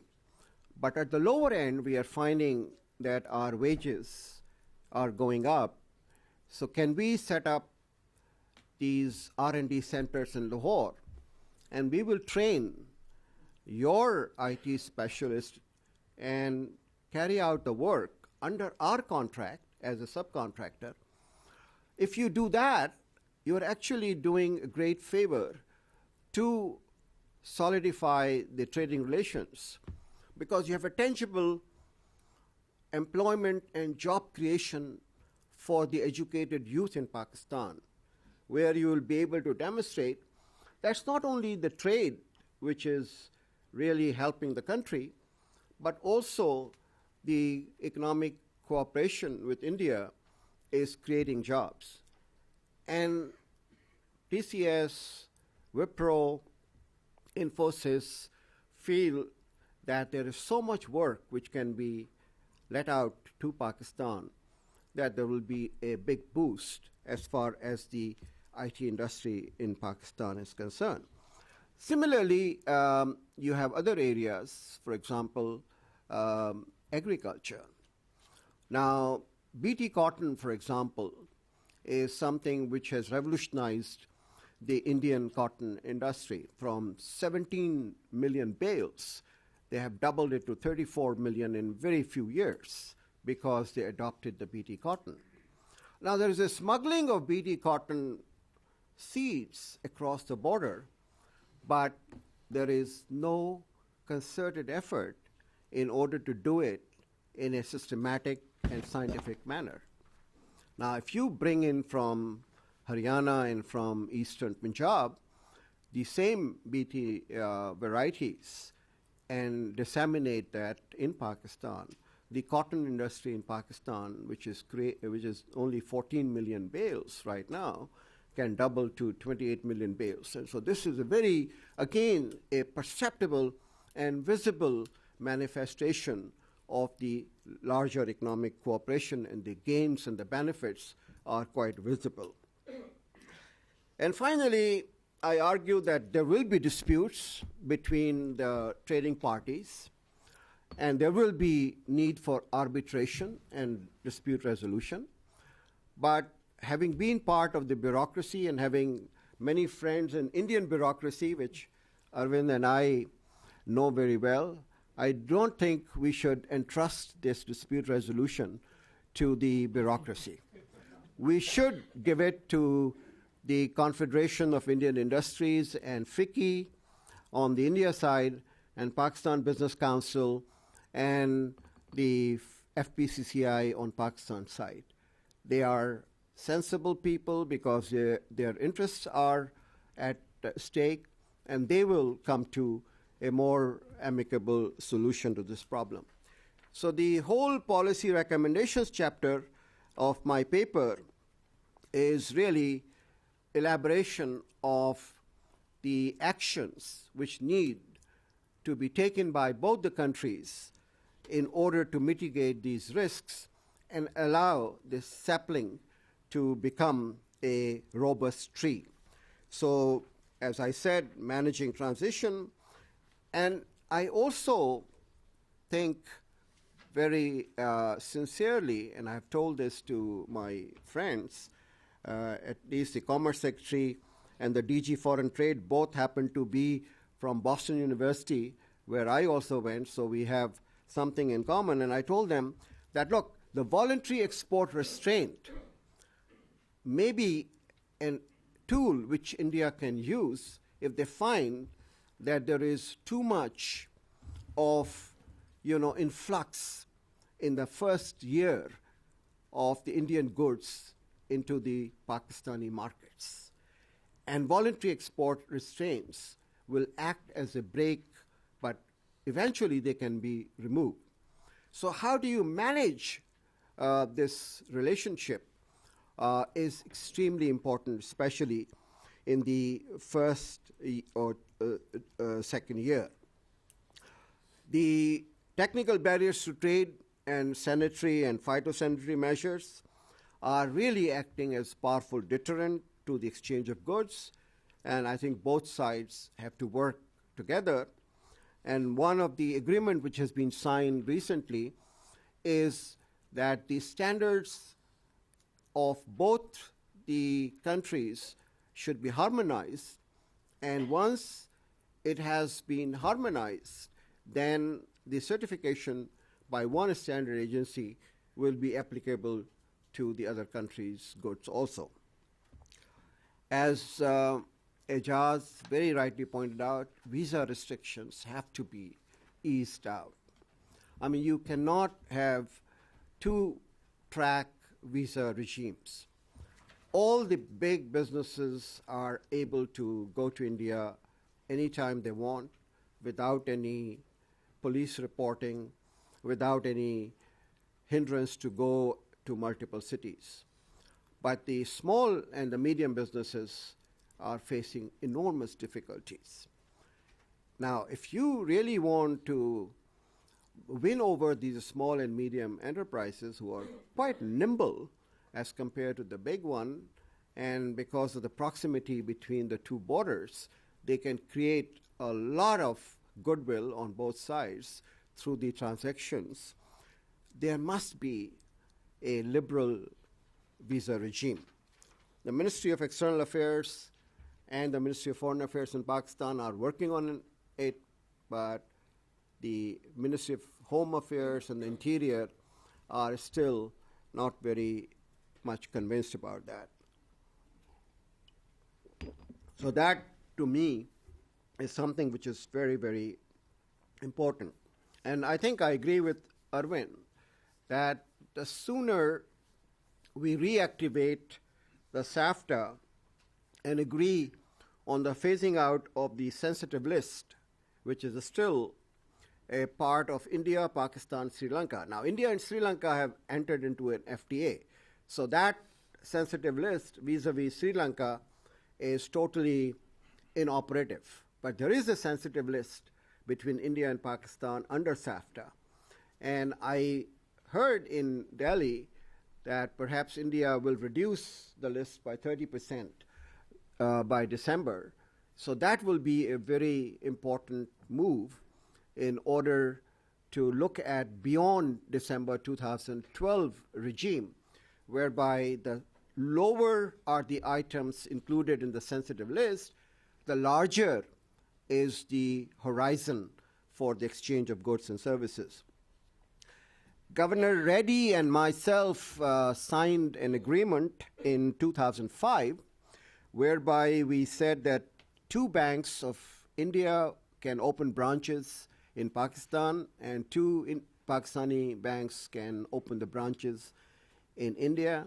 That agreement has not been implemented, and I cannot conceive of any trading relationship unless you have letters of credit, you have cross-border transfer of funds, and trade will not take place. So there is a need to implement that particular agreement very quickly. And I'm very happy that last week the Indian and Pakistani commerce ministers inaugurated the integrated cross-bordering area, which can carry 10 times more trucks as compared to what is happening right now with the Wagah-Attari. But there's a need for opening new border crossings. It's not only through Wagah and Attari. There is a Monabao and Kokrapar on the Rajasthan and Sindh, and these are backward areas of both the countries. And I can assure you, before 1965, these were, like Arvind was saying, these were really magnets for economic activities across the borders. And the people on both sides were actually benefiting from this. So we cannot have just one particular crossing. We have to open up other crossings also. Finally, as a friend of India, I think India has a lot of progressive entrepreneurs, eminent intellectuals, scientists, innovators, globally competitive human resources. But behind the borders, barriers are enormous. And it is in India's interest to become a major trading partner. India and China started with $10 billion of exports in 1980. Today, China is 1,200 to 1,400 billion, and India is struggling with 300 billion. This is not something which India cannot do, but the behind-the-border barriers, particularly created by the Indian bureaucracy, are enormous. So my advice is that they should try to dismantle these behind-the-border barriers and liberalize the movement of goods and services. If it takes 16 hours from one state to another to cross the borders because there are too many formalities and paperwork which has to be done, then it really is retarding the progress of trade liberalization, not with Pakistan, but overall. And finally, I think I would emphasize that the tourism between the two countries, particularly the religious tourism, because there are a lot of Sikhs who have their shrines in the other side, and there are a lot of Muslims who want to go to the shrines in the other side, which is in India. If you allow this exchange of people at the ordinary level, this will also build the confidence, which will eventually help diffuse both the political situation, but also build the constituencies for both the countries. So that, I thought, was the gist of my own intervention as to how we can maintain this on a sustained basis rather than have a flip and flop kind of relations between the two countries, which has happened during the last 60 years. Thank you very much. So where's the dissent? No, that's what he started. I said that this is the non-tariff barriers because of the focus groups, and we have to keep that in mind, that if we don't take care of those concerns of the focus groups of the Pakistani businessmen, that was a dissenting view, which I was asked by Bob to present here, and I have done this as faithfully, but it's more discussed here in the paper, which is managing India-Pakistan trade. So you will get more meat in there rather than what I had the time at my disposal. Well, you also mentioned, Ishrat, what I thought was a very nice phrase, the loser's lobby. Yeah. But it seems apparent that there is a widespread consensus in both countries and within the business communities of both countries that this makes sense to go forward with. With that sort of as the background, I'm going to put the first question on the table. What's the, and I'm going to direct this to each of our three speakers, what's the single greatest impediment the two countries face in not simply operationalizing this political decision to move forward, but actually to give it substance so that it moves forward rapidly and in a mutually productive way? What do you worry about, and what needs to be done to diffuse this particular problem? Ijaz, we'll ask you first. Well, all three speakers, including me, we've listed our points of difficulty, but to me, the two most important aspects would be if there is no banking system which finances the deals on both sides. This will remain a wish. So having banks operate effectively on both sides so that deals can actually be financed is critical. And I really think that the visa regime is a very important factor. I think in Pakistan, to diffuse any negative fallout from this, you need to involve the very people who will be the source of that negative fallout, which is the small businessman. And small businessmen will only benefit if they can create business opportunities for themselves, and for that they need the visa regime. Without that, it won't happen. Thank you. Arvind, what do you worry about? I thought there was a recent agreement on business visas, but I don't know how deep that is. Small businessmen. No. Okay. Really, the only impediment is one of his, these eight, I think it was.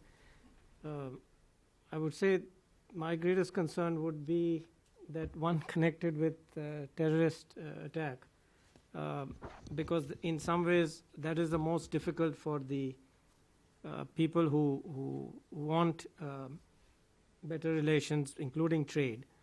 And in some ways, unfortunately, it's got tied to the visa, because our home ministry has become very powerful because of that. So these two together is really the part which we have to kind of work on. Ishrat, you gave us eight very good, a list of eight very good. Would you single out one? I think it's the mindset of the customs, standards, other officials who are actually facilitating trade. Their mindset is still very suspicious of each other. Rather than facilitating, they are restricting the movement of people as well as goods. If you do not see any change in the mindset and level of trust between these two developing, then some of the new businesses who are venturing into this area will just give up and say, hey guys, this is beyond us, we are not going to do it. What you require right now is an asymmetric relationship between India and Pakistan, where India being so big, it is 8 times bigger economy, to say we will try to facilitate as much, because the non-tariff barriers is an issue which really haunts, rightly or wrongly, and I have argued with the businessmen that this is not only Pakistan specific, but this is the mindset. So anything which you can do in order to facilitate the movement of the goods from one side to other will create the platform on which this foundation will build. Waqar, we'll open it to you. I would ask you to wait till you're recognized. Introduce yourself. Wait till the microphone gets to you, and keep your comments or your questions relatively brief. We'll start here first, there second. That wasn't the first one I pointed to, but Well, thank you. Dennis, no dinner for you. Okay. Well, I need to lose weight. So. A question and a comment. Maybe make the comment first. Going back to your... Want to introduce yourself? Oh, sorry. Dennis Cooks from the Woodrow Wilson Center. Going back to the fascinating chart showing the importance now of having east-west links across Pakistan, from India to Central Asia, etc., in order for Pakistan to gain the maximum benefit of its geographic position. Seems to me the western part depends on what happens in Afghanistan.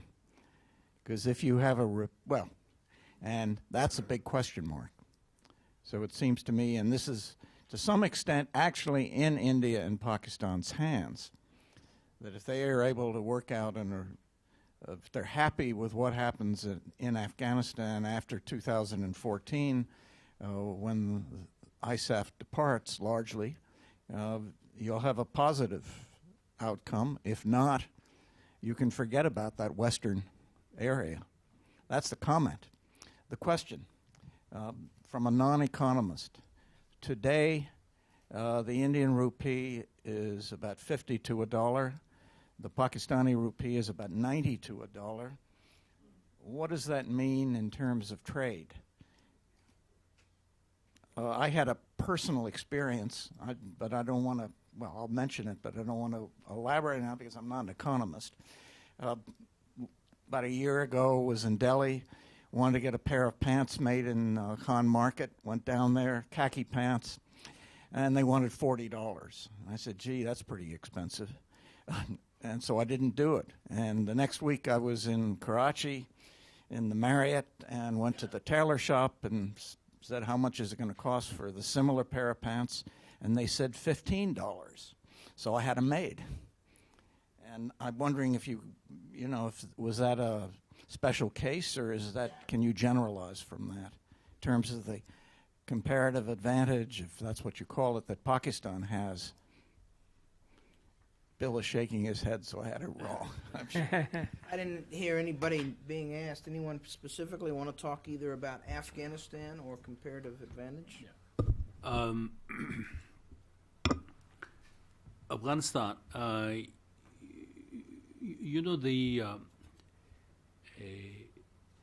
Pakistan's fairly well-developed transport industry is run by people who live in the border areas of Afghanistan and Pakistan. Some of the largest flows of remittances go to Khyber Pakhtunkhwa and FATA. I'm convinced that if we begin to think about that region, not so much from the perspective of who's going to control Kabul for our geopolitical whatever, but start to think about it in terms of creating business opportunities and employment opportunities for the people who live in that region, they will change. They will change very quickly. They're very adaptable people. They've had to deal with the resource poor area for a long time, and they've been the largest Pathan city, as you know, is Karachi. So I have no doubt that once the big guys get out of the power games, people will very quickly settle down to very productive economic exchanges. So I'm not so worried. Fantastic. The exchange rate story sounds great. I still think that the Pakistani rupee is somewhat overvalued. We've not kept with the inflation, adjusted the nominal value of the rupee given the inflation in Pakistan. I think sometimes if you're rich, you have to pay for it. And India's accumulation of reserves means that it is, the rupee is gaining in strength. That's fantastic for Pakistan. I think if this continues, Pakistan will benefit. Can I just, firstly on Central Asia, actually that's the line I had, I didn't repeat. I said change focus from geopolitics to geoeconomics, so I agree completely with that. Secondly, of course, if I have not forgotten my geography, Pakistan has a border with Iran. So it really doesn't require going through Afghanistan, but let me leave that. The third point on exchange rates, by the way, one of the important ways in which we coped with that huge reduction in tariffs is exactly the exchange rate. So that, in a way, is already favorable. So that's a very good point that you made. The exchange rate is already favorable, and people always forget this. They always think of the tariffs, but the exchange rates adjust unless you stop it from adjusting. And that can make a big, big difference. It has in India. But to take full advantage of the services, in fact, actually, that's also a very good question because that's exactly what happened in the Sri Lankan case. The businessmen saw much more possibilities in services across the border, and therefore the move to go from a FTA to a SEPA in the Sri Lanka case was also supported by the business people and that's an excellent point. And in fact, I forgot to say, and you provide me with an opportunity, I would suggest that Pakistani economists talk to the Sri Lankan ones who've been involved in managing both the economics and the politics so that they don't have to go through us. You can find out for yourself how they dealt with this issue.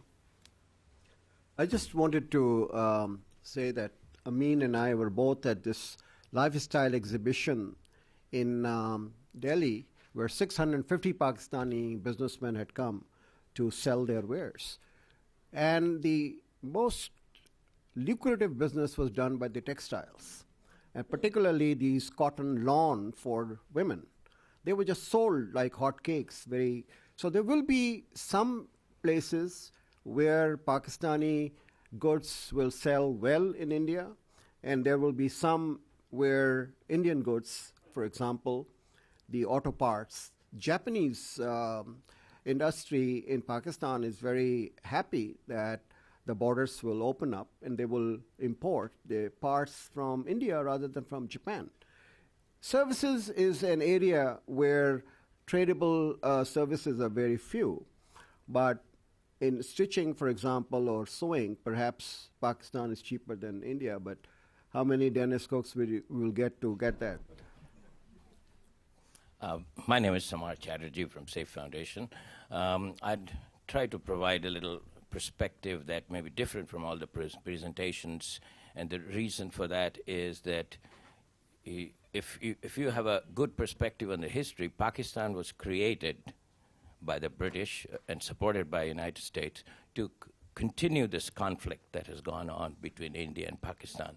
And it was very successfully done, and it is that conflict has continued successfully.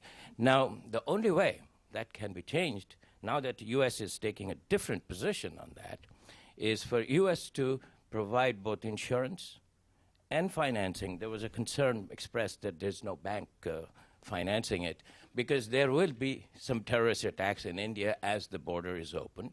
So somebody's got to pay for all those blow-ups and destruction that will occur. And I'm sure India has a big heart to take some of that, provided somebody pays for restoration of that. And therefore, if United States, right now it is supporting India in many different ways, many financing, many projects, maybe you should also finance the cross-border trade and insurance. Insurance is a major thing, because when things blow up, somebody's got to pay for all that to be restored. And so that United States has changed its position, that the conflict was the only way Pakistan would want the United States to have a base in Pakistan and continue to, because that was the rationale given at that time, that Pakistan will not survive if British walked away and United States walked away. Is India there would a take it over. question here, or you So just that- want to make a comment? That is the comment, and the question is the United States willing to do that? Provide the financing to just reverse what they've been doing from 1947 to maybe a few years ago, because U.S. policy has only changed in the last 2 or 3, and we don't know the way U.S. acts. It may change again. Thank you. I don't think we have someone here who's going to represent the U.S. government, though we have people from the State Department here, and they get the microphone during the course of the day, if they would like to speak on behalf of the U.S. government, they're welcome to do so. Back in the back. Hi, Karthik Ramakrishnan. I'm a fellow at the Woodrow Wilson Center. And my focus is my scholarship is mostly based on immigration in the U.S. But I do remember enough from my IR training to note that this hope for a peace dividend from trade generally has not been borne out from historical experience in many different countries. But two other things potentially could make the difference, and I didn't hear much talk of that. One is foreign direct investment, and I'm wondering if the role of foreign direct investment, both in India and Pakistan, shows any sign of promise in terms of firms investing in capitalists investing in each other's countries, because capital movement is less subject to shock than trade flows, as one of those tables you showed, how amazing things can get shut down pretty quickly when there's a political crisis. But then more generally, it also seems like there's another big body of research showing that once you have stable, established democracies, that also makes it less likely that you'll see violent conflict between the two. So, what are the prospects for that in Pakistan, especially, I think, given the particular interests of the military as opposed to small businesses versus large businesses, how that might play out in the next few decades. Either any of our speakers wish to address that? No, that's right. Well, I think FDI will flow once you have established business-to-business relations through the trade. That's the first step, always. By the way, I don't agree. If you look at NAFTA, Mexico has actually benefited a great deal from what was happening in relations with the U.S. before NAFTA and after NAFTA. So that is a major issue. And India-Sri Lanka free trade agreement is another manifestation. So I believe that trade is the precursor for FDI flows. FDI flows will not take place. There are now talks between Pakistani businessmen and Indian businessmen for joint ventures, and that will promote FDI. But that joint venture is dependent on the flow of goods from each other's countries. So that, I think, is an issue. Joshua, let's go over here. Okay, in the back and then down here. Is this on? Hi, I'm Sudanand Dhume. I'm with the American Enterprise Institute. And I have a question about the messaging of trade and specifically how this messaging works in Pakistan. Now, from what I understand, reading the Pakistani press, I believe there are basically two narratives that I see. One, which is a relatively minor narrative put forth by economists and people who understand trade, which unfortunately is a very, very small number of people, is along the lines of what Dr. Nabi spoke about in terms of the benefits, the economic benefits to Pakistan. But there seems to be another narrative, which is really that this is sort of a concession. Pakistan is making a concession to India and a gesture of goodwill and so on. And I'm wondering whether what you think of the prospects for this trade relationship achieving its potential if the latter, which is that this is seen as a kind of some sort of geopolitical concession, dominates the former, which is that this is in fact in Pakistan's rational economic self-interest. Because on the other side of the border, if you look at how this is being playing out in India, one theme that occurs over and over is this idea that India and Pakistan are approaching something similar to the way India and China have. So in India, it's almost implicit that, well, at least among one group of people, that India and Pakistan can trade, and that means that we can sort of put other stuff on the back burner, as India and China have done.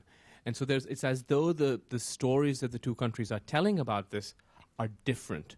And I just wanted to, I wonder if Dr. Nabi or Dr. Hussain could sort of address this issue of messaging. Yeah.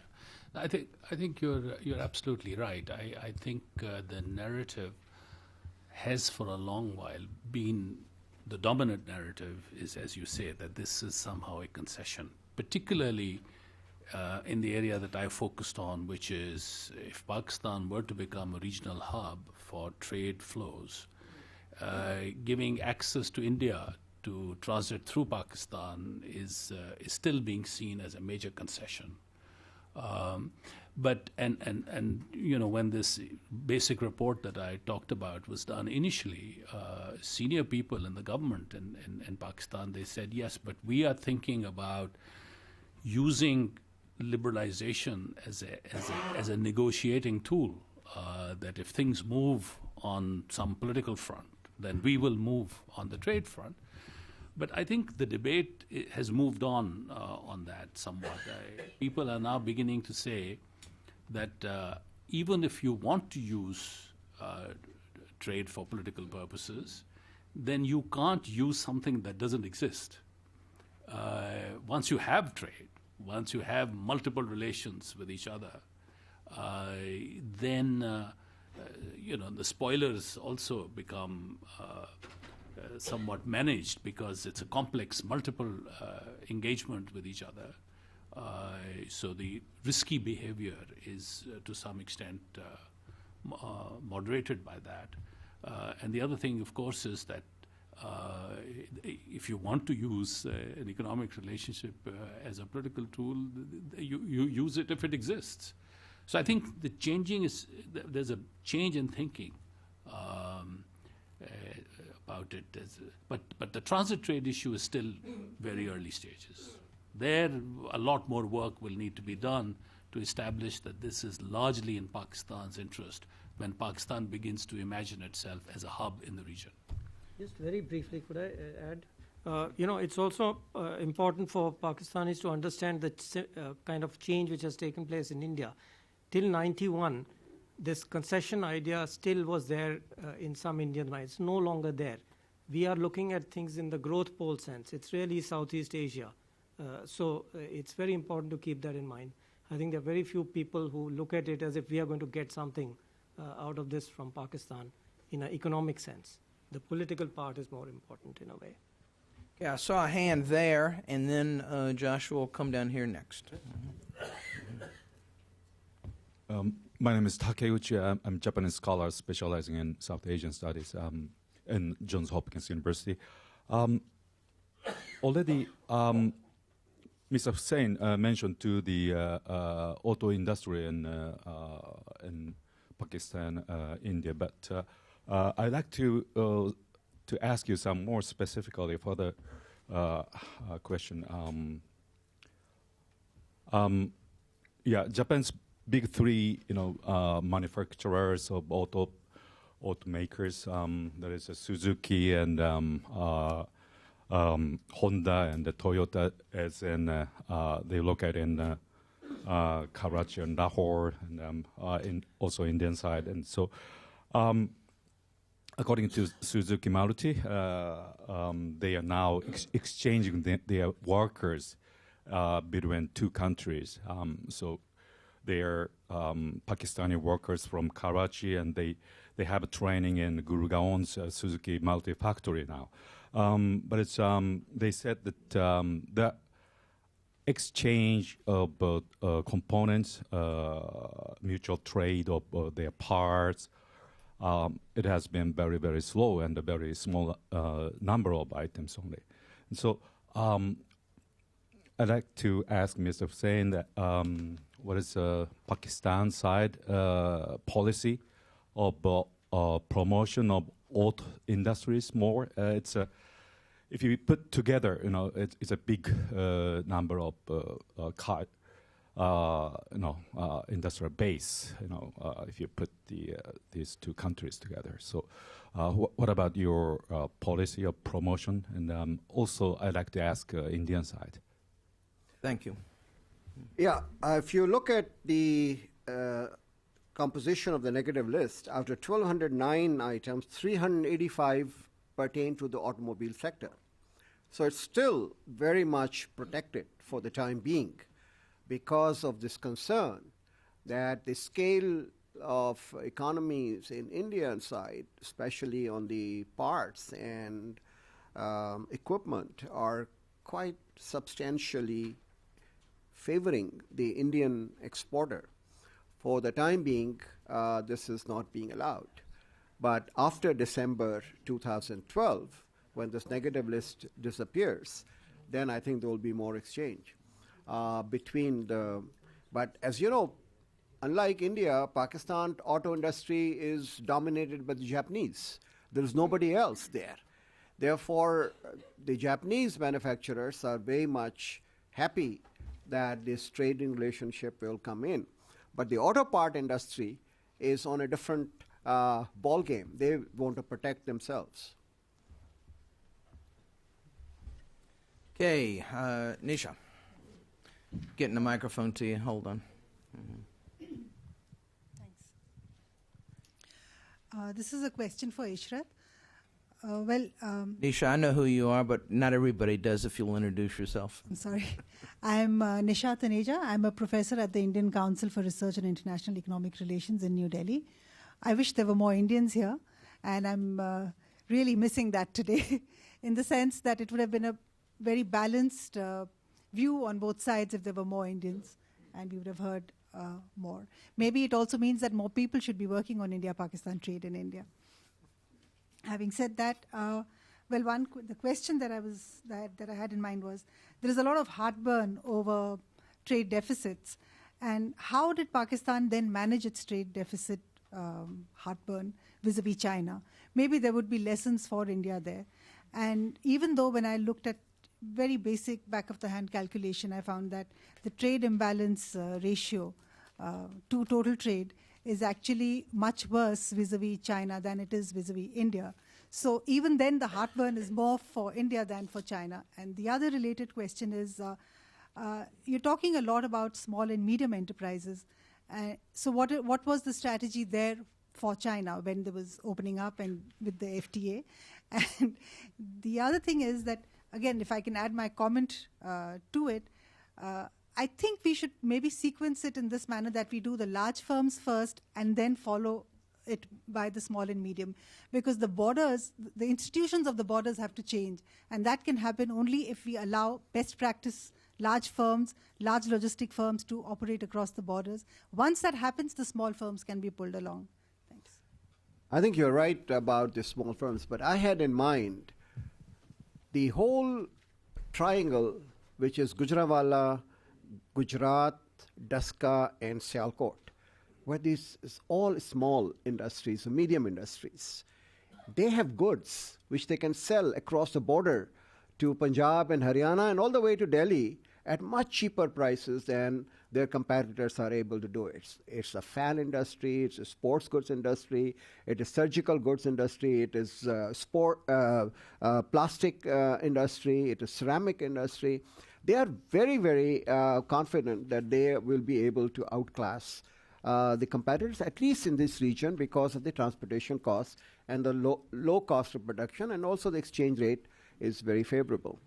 So if you do not encourage them, then you are actually creating something in the media hands, which will say, look, we told you that these small and medium enterprises who can do business in India are being discriminated. So I thought this should not happen. Everybody should have a level playing field so that they can penetrate the Indian market. Therefore, I don't believe that we should go for sequencing. Now, the trade imbalance, the idea is that China and Pakistan have been friends for 60 years, whether it was Mao's period or whether it is Deng Xiaoping or whether Jiang Zemin, it has always been there, whether it was Benazir or Nawaz Sharif or military government. This is a relationship which has not gone through ups and downs. Here we are trying to have a complete new paradigm shift in India-Pakistan relations. Therefore, we don't want to jeopardize 5 years or 10 years progress. If India is seen to be creating an imbalance in the bilateral trade, that's why I suggested that you must consider at least some voluntary export restraints for some time on some items, which may be speeding up this trade imbalance. That's a caution, that's a prudence. Japan has done that vis-a-vis the US, so I think that is what I suggest that we do. Yeah. I really think that the small and medium enterprises in Pakistan are very competitive. And whatever I've seen of the studies of the Gujarat fan manufacturers, motorcycle parts manufacturers, the light engineering sector, and I really think that they will see India as the big opportunity. And they're extremely important politically, the small and medium entrepreneurs, because if there is a conservative underlying trend in all of this, it comes from the small and medium guys, and they have to see directly the benefits of liberalization, which is why I really think ignoring them will not be a good idea.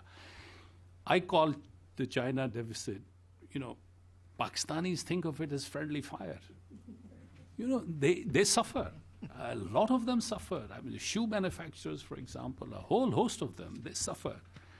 But in the end, there's this argument that, China is an old friendship and we will somehow come out of it okay. But there's real suffering. And I really think that it's because they are able somehow to deal with that, the Chinese competition, that I remain very optimistic in liberalizing trade with India. Because I think Pakistani small and medium enterprises will give a tough competition to Indian small and medium enterprises, and not so much to the Chinese. There are two people here that I want to bring into the conversation. One is Charles Ebinger, and then Mohsin Khan. I don't even know if your hand's been raised, but we want to hear from you. Charles Ebinger. Charlie Ebinger from Brookings, and thank you very much. I was surprised that none of you mentioned as major factors in bilateral trade between India and Pakistan what I would regard as two of the most important, and one is energy and the other is water. Quite clearly, there have been talks for many years about how India, with its plans for nuclear power, might build a nuclear station in the Punjab, which could then export power to the starved power region of Punjab in Pakistan. We're sitting down there in the Thar Desert, granted major problems in developing it, but with some of the largest coal reserves in the world, sitting near the industrial heartland of Gujarat. And with India's power deficit, it seems a natural way to go. We're now looking at probably gasifying in the fields themselves and moving the power that way. We see in Kashmir, of course, there are new plans by India to build dams, which would have negative impacts on some of Pakistan's irrigation, which are problems that clearly need to be met because they also have major implications for industry. And with many cities in both India and Pakistan not having power for 15 hours a day, we're not going to solve the problem of textile manufacture, whether it's high-tech or not, if we don't have adequate power supplies. And if I could just make one additional comment kind of on broader India's energy situation with its neighbors. For 10 years, I sat as the negotiator for the government of Nepal in trying to do cross-border trade with India. And we argued that because Nepal would be flooded and provide downstream irrigation and potable water benefits and flood control, that ought to be considered in the tariff. And for 10 years, I heard successive power ministers say no, no, no. Not no, we'll negotiate, but no. And the same thing with deals with Bangladesh and Myanmar. While the Indian cabinet dithered, the Chinese took away the Myanmar gas fields, and we know the history with Bangladesh. So I'm just saying the liberalization has to center on energy and water, or neither country is going to be able to proceed with its economic development. Before anyone addresses to that, Mohsin, you want to put anything on the table? We'll ask Mohsin to answer that question. Thank you very much. My name is Mohsin Khan. I'm at the Peterson Institute for International Economics. I'm sorry I was late in coming to listen to all of you, but there was a good reason for that. The World Bank was having a seminar on Pakistan, the Untold Story, and people in the panel, just for your information, were expected to give some positive news about Pakistan. And I, in fact, talked about India-Pakistan trade. So I'm in the mood, in a sense. But let me just I would like to just make 2 points. One is while I didn't hear the presentations, I have a pretty good idea on what was said on that. One thing that I would say when you asked the question, Bob, about what could be done, and I'm sure that all the reasons given by the panelists are terrific on what could be done in order to make this sort of process continue and not get pushed off course. In my mind, it's something that I think Professor Taneja is going to talk about this afternoon. It's infrastructure. One big constraint that we don't actually pay too much attention to is infrastructure, and infrastructure defined as physical, legal, regulatory, all these come under that way. Once you have capital investments taking place, that sort of starts making the possibilities of trade between the two countries much more sort of permanent in that sense. So I think that, to me, is important. One minor point I would make in response to Arvind.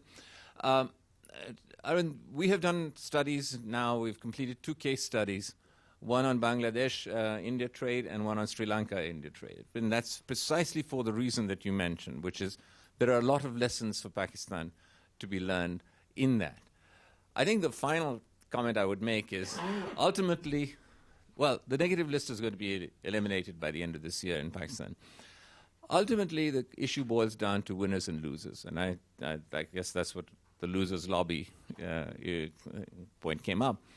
In Pakistan, we have not done a serious analysis of the winners and losers yet. I mean, there's been some work done, but I think there needs to be further work done. But one last comment I would make on that is people get too hung up on the winners and losers issue because they view trade as some static concept, which it is not. And I am constantly pushing the argument that, look, you don't know what kind of goods will be traded between the two countries tomorrow. You may know today, but that's just a photographic point in time. So I think that the arguments that I've been pushing is precisely that we didn't know. I mean, the case of India is more of an example. 10 years ago, you would not have predicted what India would be exporting based on what India's industrial structure was. And I think given Pakistan's industrial structure now, it's not going to be the standard textiles, etc., that we would be exporting, although we'd probably move up high in the higher value added. But I think what's going to happen in Pakistan is new products are going to be developed, as we've seen with lawn just now in Pakistan. So I think what we have to continue to do is push the decision makers. And I will say that in the case of Pakistan, it is also the military, which is a very important constituency there in Pakistan. We have to continue to push to demonstrate the advantages on the trade front. Then you will get, as Ishrat said, foreign direct investment, that'll be another one. Banking, that'll be another one. And then you trade in services and so on. And then you can start solving the much larger problems. To me, the biggest breakthrough, sorry for taking so long, the biggest breakthrough has been to separate trade from the other important issues that have bedeviled relations between the two countries for so many years. Thank you. Thanks, Mohsen. Let's give each of our panelists one more crack. Ijaz, we'll start with you. We've got two different types of issues on the table here. Well, I mean, Mohsen, none of what Mohsen said requires an answer. I mean, so I fully agree with what he said, and it extends the debate. But I think on the energy and water issue, the reason why I cast the bilateral trade relation with India in the regional perspective from Pakistan's side is because it helps get over many of the hang-ups, the historical hang-ups, and just thinking about the old relationship. But to go back to connecting Eastern and Western markets, which was the role that you played historically, go back there, take a regional perspective, bilateral trade with India is an important part of that puzzle. I really think India needs to think about water and energy in the same way. We share the same water system. We share the mountain system that forms the basis for that water. We are upper riparians and lower riparians. I really think thinking about water issue from the perspective of Delhi or the perspective of Islamabad or Dhaka doesn't make any sense whatsoever. So I think just as Pakistan needs to think about bilateral trade with India in a regional context, I think India needs to think about water in a regional context. Well, very briefly, for 4 months I was in charge of the water division. I've been in charge of many different things. But one of the things you learn is that there are interstate disputes in India. And some of those have been going on for 20 years. And in the Planning Commission in India, for which I was there for roughly half the time, the Planning Commission as the body which interacts with the states, that has been one of our concern for years. So it really, you have to have your objectives clear. Is it that you want to promote better relations, or do you want to start with issues which are going to be conflicting? Water is an issue which, even within the states, between Tamil Nadu and Andhra Pradesh, we have not been able to sort out. There have been commissions for, there have been, I think, like in 10 commissions. It's a very, very contentious issue when there is a shortage on both sides. So it depends. One thing, and here Ijaz mentioned that water was the issue with Bhutan. The point is, if there is a surplus on one side, then it's very easy. But the key issue here was that Bhutan wanted to use it for economic development. And so the attitude is critical on both sides, definitely. There's no question about it. But you also have to have on both sides an attitude that this is not something you want to raise because it will create conflict, but because you want to use it to benefit both sides. Otherwise, it doesn't happen. I'm saying that from our internal ones. There are like tens of water disputes within India. And unless you have the right perspective, they cannot be solved. They haven't been. I think on energy, there is good news that the two petroleum secretaries had a meeting whereby India is bringing in the refinery to Bhatinda, which will provide the refined products by 50 kilometers, either a pipeline or by trucks. And then there is also gas which is being, at Bhatinda, which is also being connected to Pakistan. So, but the energy shortage problem is both sides. It's just not one side. So cooperation between the two will help a great deal. But it is the Punjab area in Pakistan which is very badly hurt on the gas particularly. I was in Faisalabad, and as you rightly pointed out, half of the textile industry is shut down because they can't get the gas. So this Bhatinda gas pipeline will help a great deal in overcoming that problem. But long run, I think we have to have a completely, what I call as the multilateral regional strategy for gas. And Pakistan has been toying with the Afghanistan-Turkmenistan pipeline, which also goes to India, Pakistan-Iran pipeline, which also goes to India. So there are many options on the table, but nothing has happened. On the water, I think we have to go back to the 1960s, where the rivers of Punjab were divided between India and Pakistan, and the Indus Basin works were carried out, which resulted in mutual benefits to two. With the climate change taking place and the Himalayan glaciers melting much more rapidly, there is a fear that the whole Indus Basin will suffer, and that will be not in the interest of India or Pakistan or Bangladesh. Therefore, we have to put together a strategy which is beyond the borders of each of these three countries. And there must be an integrated management of the Indus Basin if we have to avoid the pitfalls of the shortages of food and production in 2030, 2040, when this problem will become more intense. And I think the point which Mohsen made, my major emphasis is that we must have a solid foundation for enduring and making relationships on trade a long-term phenomena. Otherwise, the winners will never appear on the scene because they do not know whether they're going to trade tomorrow or not. So, Nisha, my whole emphasis is that India should not really mind if they take a little bit of, backbench seat on the trade relations. Let this bloom, let this grow, and then both sides will benefit. But if it becomes too much of one-sided affair with all the stress deficit, the dynamic impact of the trade on the productivity, efficiency, and growth on both sides will be subdued. So this is why I've been emphasizing on the foundation being much stronger.